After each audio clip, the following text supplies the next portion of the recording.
Hey guys, it's Hannah and this is Bookworms Talk. And today I'm going to talk about Forever Too Far by Abbi Glines. I finished this in less than a day and I'm so mad at myself that I didn't make it last longer because I'm still so addicted to these characters. This is the third and final book in the Too Far series. And the common theme throughout the whole series is Rush being forced to choose between Blair and Nan. And that still goes on. And the big question of this book is whether or not they can really have their happily ever after. You know how I thought the second book really turned me into a swoony loony? Not even close to this.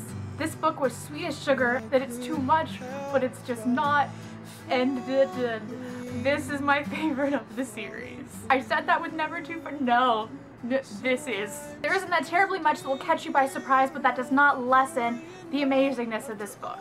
And so without giving anything away, I will say goodbye to you now and come back when you have read it so we can talk spoilers together. Bye! Let's just jump right into the embarrassingness of me swooning right off the bat. Rush going into daddy mode. Maybe it is just instinct for us females just to swoon at the sight of a man being really great with little children. I mean, that accumulates some serious points. And then Rush being so caring and almost overly protective with Blair, and then kissing her stomach and talking to the baby, and it was so sweet, and it just hit every swoon button for me. So when Rush was talking to his dad, he said this, and it just, oh my god. When she walked into my house that first time I laid eyes on her, I was attracted to her. That part was easy. But when I got to know her, she wasn't like any other girl I'd ever known. She was so determined when she should have been beat down. Her life had given her shit and she was fighting to live. She wasn't going to back down or give up. I admired her. Then I got a taste and I was sunk. She's everything I want to be. Is there any kind of response that doesn't involve some amount of squealing? I don't think so. How freaking sweet. And while we're talking about sweet, I'm gonna talk about Dean because I like him so much. I did not expect to like him. I think just because he wasn't there in the other books. I knew he was a better parent than Georgiana, but because he wasn't there, I kind of still got the idea that he was sort of absent. And then he comes in here, and he's all sweet, and he's just like, let me make the mama of my grandbaby some breakfast, and So apparently Grant was with Nan for a while. I thought he was smarter than that, and I feel bad that he fell for her witchy ways. Still don't like her. When Rush invited Abe to Thanksgiving, he was being so thoughtful, but all I could think was how badly that could turn out. Yes, Blair wanted that, so he was fine.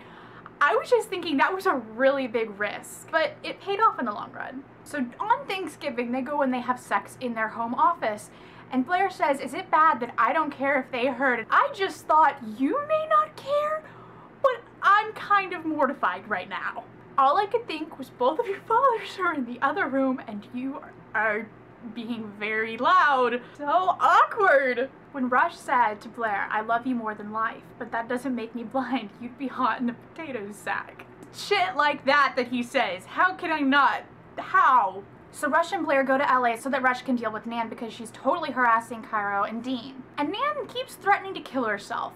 And it pissed me off because I thought she's just doing it for attention. But Rush takes her seriously because he just keeps thinking, if she's not just doing it for attention, I can never live with myself. And so he's following her around and Blair's there and she's getting frustrated and she's stressed out. And then she started having cramps the first time and then she just slept it off and it was okay. And then it happened again and Rush was off with Nan trying to console her. And so then Harlow, which is Cairo's other daughter, the one that he took care of, I say that loosely, takes her to an OBGYN, and at first, because Blair is frustrated with Rush, she doesn't try to contact him until she's there, and then she's bleeding a little, and she's really freaking out about it, and so they hold her there for a couple hours just to make sure everything's okay, and she's texting him this stuff, and he's not responding, and she's calling him, and Harlow's calling him, and he's not answering, because he's actually dealing with Nan, because Nan has OD'd, and she's going and getting her stomach pumped, but the thing is, I understand that he had a crisis he was dealing with, but the fact that he didn't even take the time to look at a text message, I vaguely remember him saying I didn't have my phone with me, but that didn't process with me the first time I read it. I don't know whether he had it with him or not, and even if he didn't, I did not forgive him easily for that time. So by the time he actually does get to his phone and he sees Blair's text messages and Harlow's calls, and he sees everything about the baby and how she's at the hospital, and he starts freaking out because it was 8 hours ago. That's the other thing. 8 hours? No, a couple, maybe. 8? Bullshit, no.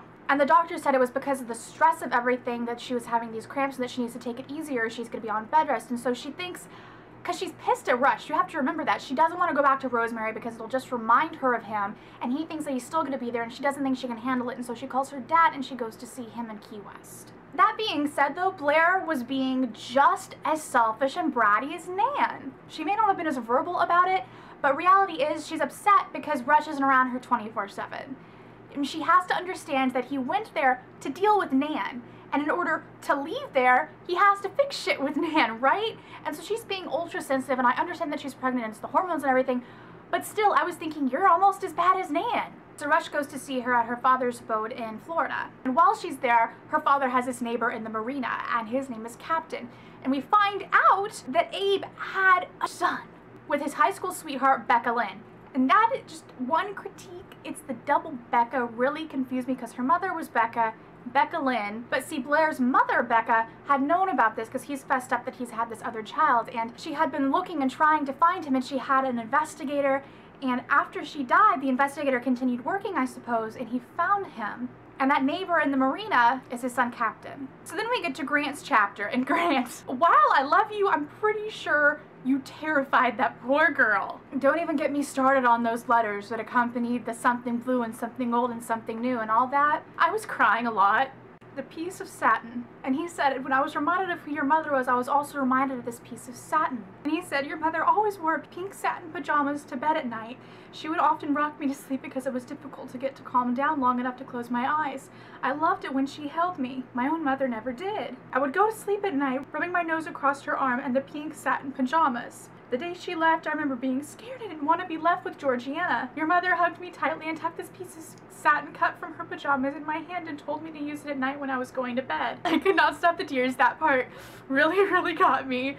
Like no other part in this whole series got me. I am not about to read you his song. Let's just say almost as much as the piece of satin. That is how much I teared up. Because it was so sweet, and it is a grand gesture, and I think it's precious. And that is the song you're hearing right now. You can get it on iTunes. I have a link to the YouTube video of it in the description. You're welcome. Go buy it.